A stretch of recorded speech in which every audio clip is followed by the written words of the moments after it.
Izgudrojumi vienmēr kavējas. Jūrnieki iezīmē straumes rifi un sēkas. Kartēji, lai citi. Tie, kas sekos viņu pēdās, par to zinātu. Bet izgudrotājiem šādas kartes nav. Katrs iesācējs pieļauj vienas un tās pašas kļūdas. Nepieciešami gadi, pat gadu desmiti, lai uzkrāptos kāda pieredze, izstrādātos kādas metodes. Mums jāmāca radošums, un šim nolūkam mums ir nepieciešama zinātne. Par šādu zinātni jau sen sapņoja, tās nebija, tā izveidojās tikai pēdējos gados. Un tagad Baku, Dubnā, Dņepropetrovskā, Gorkijā ir skola, kur māca izgudrošanu. Mēs jums parādīsim šīs nodarbības. Ir ļoti grūti filmēt nodarbības. Šādā skolā jau nevar novietot aparatūru nodarbību laikā. Tas izjauks radošo procesu.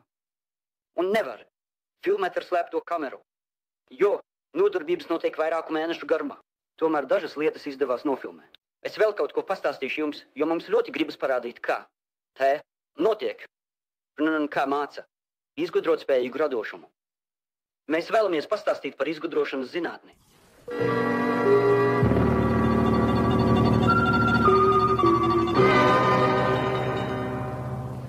Tātad uzdevums. Karstās gāzes no krāsnes vai no ķīmiskā reaktora. Gāzes temperatūra. Ap 600 grādiem. Francā tur putekļus. Daudz putekļu. Putekļi ir jātīra. Šim nolūkam izmanto auduma filtrus. Materiāls, protams, ir metāls. Šāds filtrs darbojas ļoti labi. Bet diezgan ātri. Aizsērē. Ar putekļiem. No šejienes arī rodas uzdevums. Kā tagad attīrīt filtru? Uzdevuma nosacījums jūs tagad zināt. Nu, pamēģināsim. Kādas idejas tev nāk prātā? Lūdzu, nebaidieties izteikties. Vo? Nu, varētu to izpūst no otras puses. Vai man to filtru izpūst no otras puses? Labi, tā tad ir viena ideja izpūst filtru. No otras puses apspriedīsim to. Bet viens gaisa plūsmas vilnis pārklāsies. Krustosies ar otru plūsmu. Uzlādēt putekļus ar elektrību. Uzlādēt putekļus ar elektrību. Lieliski. Padarīt putekļus smagākus, lai lieli gabali lido. Kā to izdarīt? Slapji. Samitriniet. Putekļus. Ir mitri elektrostatiskie filtri. Nu, tad labi. Lai gan uzdevums. Kā jūs teicāt? Tur būs. Ūdens tvaiks. Jā, tur ir 600 grādu tiešām. Kā mēs varam samitrināt? Šos tavus putekļus? Ar eļļu. Ar eļļu. Kas vēl? Uztaisīt dzesēšanas iekārtu. Jūs risinājāt šo uzdevumu ar mēģinājumu un kļūdu metodi. Šo metodi ķēmiski var parādīt šādi. Nu, lūk, uzdevums meklēšanas lauks kaut kur. Ir risinājums. Kur tieši ir risinājums, mēs nezinām. Tiek nejauši. Pārbaudītas dažādas iespējas. Tiek veikts. Viens mēģinājums. Otrs mēģinājums. Nav. Laba risinājuma. Un atkal atgriešanās pie uzdevuma, jauns mēģinājums, un kāds gadījums no ārpuses var dot kādu pavadienu risinājumu. Jūs burtiski varat pavadīt gadus pārskatot dažādas iespējas. Un tā, gaidot to brīdi, kad būs kāda norāde no ārpuses. Kāda nejaušība. Un tad atklāsme. Visbiežāk tieši ar to arī saista. Izgudrotāju radošumu īpaši. Filmās. Tagad es jums to parādīšu.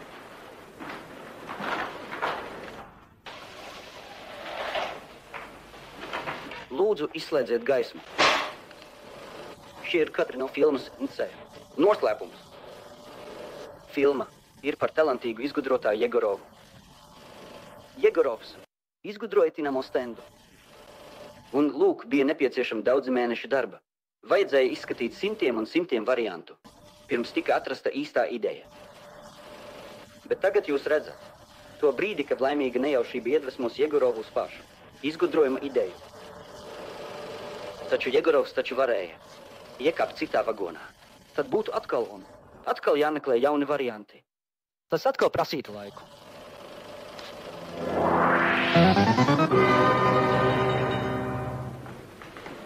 risinot uzdevumu ar mēģinājumu un kļūdu metodi.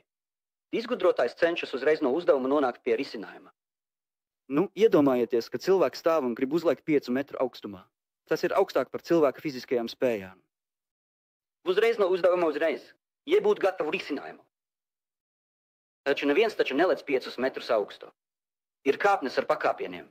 Pieņemsim. Starp pakāpieniem ir pusmetrs. Nākamie vēl pusmetrs. Tādā veidā var aiziet jebkurš. Lūk, arī izgudrotājiem. Būtībā ir vajadzīgas kāpnes, ir vajadzīga. Kāda programma, kas ļautu sarežģītu.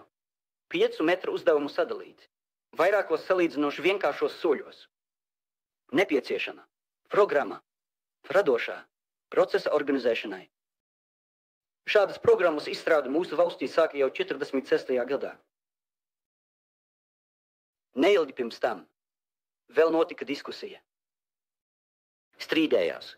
2 zinātniskās skolas. Viena apgalvoja, ka izgudrotspēja ir atkarīga no asins ķīmiskā sastāva, un tas tika teikts pilnā nopietnībā.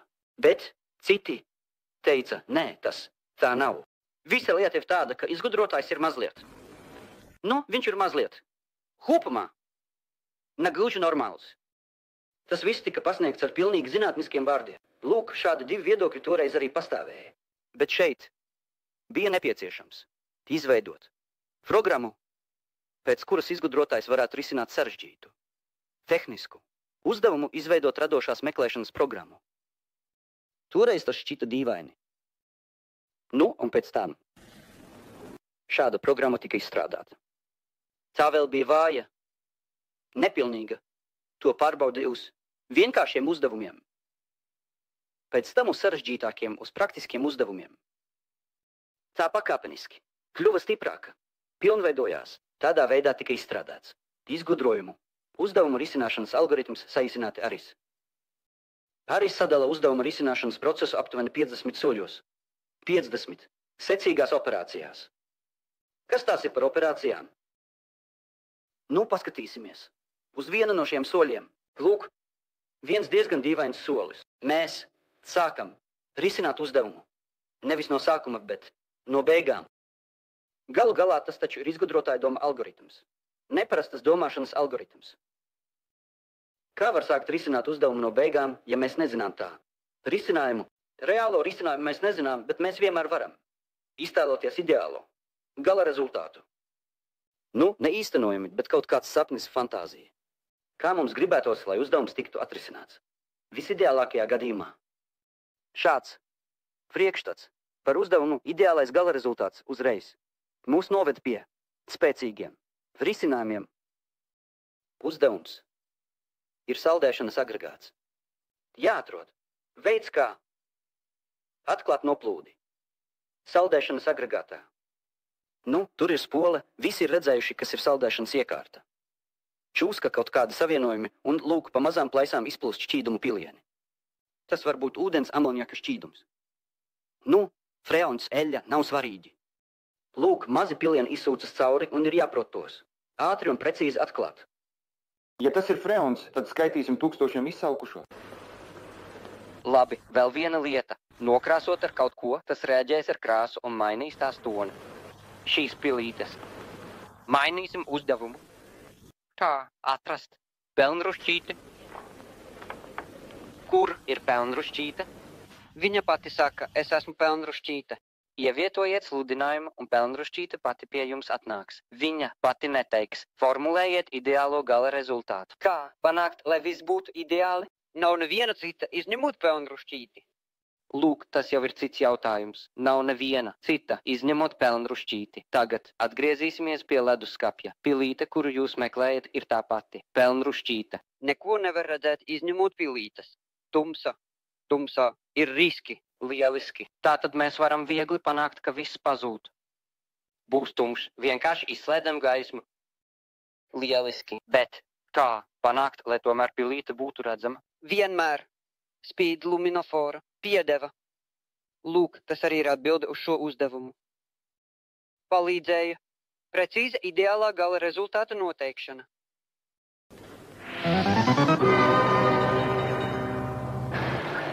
Sarežģīts izgudrojuma uzdevums. Sarežģīts, jo tajā ir tehniska pretruna. Mēģini uzlabot vienu tehniskā objekta īpašību, bet pasliktinās cita īpašība. Mēģini izpildīt vienu prasību, neviļus pārkāp kādu citu prasību. Un tā tu cīnies ar šo tehnisko pretrunu. Nu, kas tad īsti ir tehniskā pretruna? Režisors palūdza man atnākt šeit tieši, uz ielas un ar kādu uzskatām piemēru parādīt, kas ir tehniskā pretruna. Nu, droši vien pat nevajadzēja iziet uz ielas, jo, piemēram, tas pats mikrofons, lūdzu, te tas ir. Mikrofonu var padarīt jutīgāku, un tad tas nodos visas, manas, nepārāk, skaistās, balss nianses. Toties, tas ļoti spēcīgi, uztvers arī svešus trokšņus, traucējumus. Vienā iegūsi, citā zaudēsi.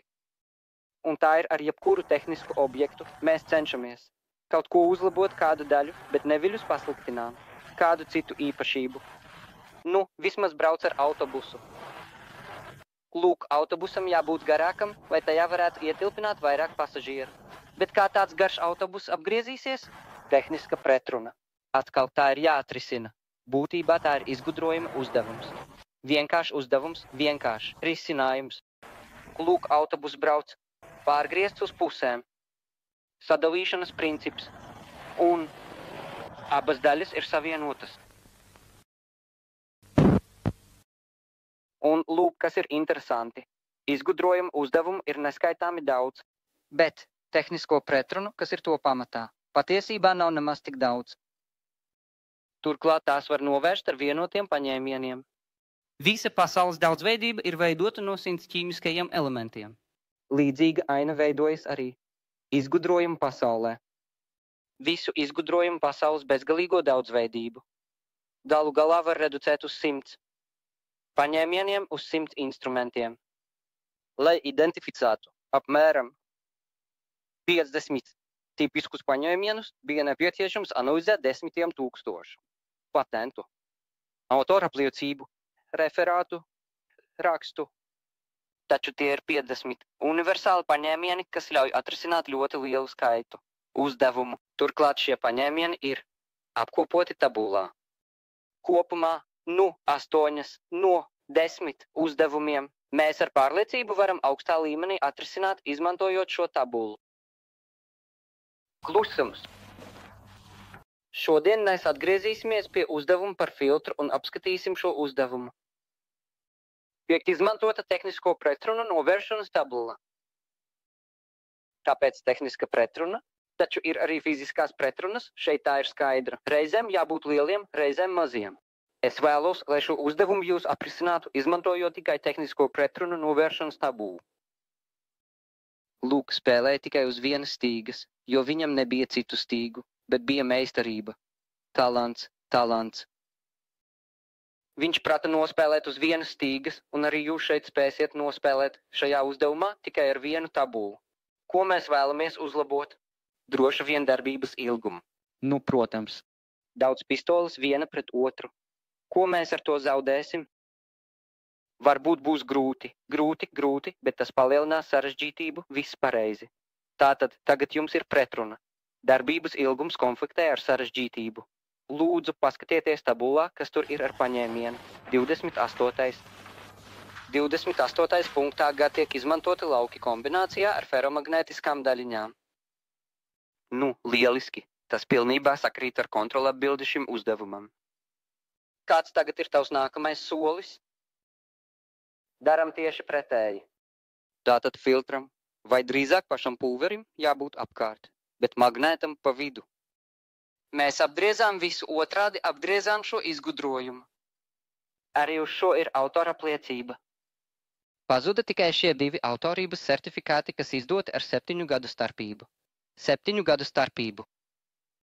Cik jums aizņēma laika tas? 1 minūte, 3 minūtes, 2 minūtes? Galu galā, kāda tam nozīme? Uzdevums ir atrisināts vienā dienā, 1 stundā vai nedēļā, galvenais, vai gadi nepazustu veltīgi.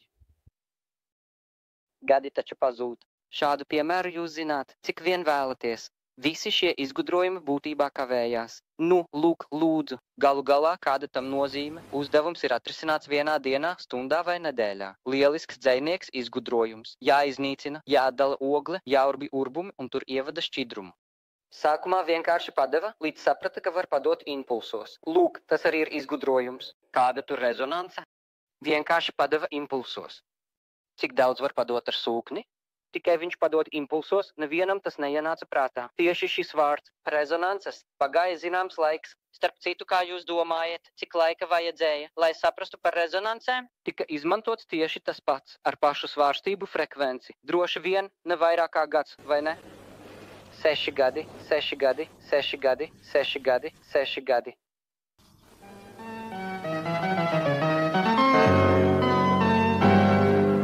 Infelda autobiogrāfiskajās piezīmēs ir kāds jautrs atgadījums. Kādreiz Kapica uzdeva Infeldam Lando smieklīgu uzdevumu. Uzdevums tāds sunim pie astes piesēja. Nu, fannu.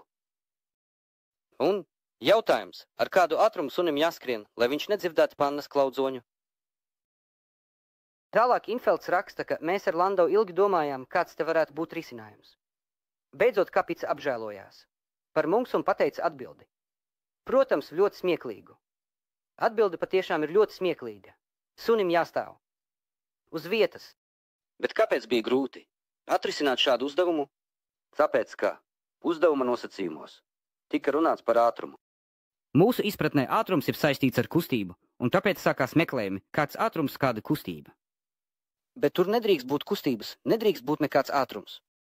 Coleridge metodē ir solis, kas īpaši paredzēts tam, lai no uzdevuma izņemtu visu terminoloģiju. Visu tehnisko terminoloģiju, kas varētu uzspiest kādu noteiktu risinājumu, virzīt noteiktā virzienā.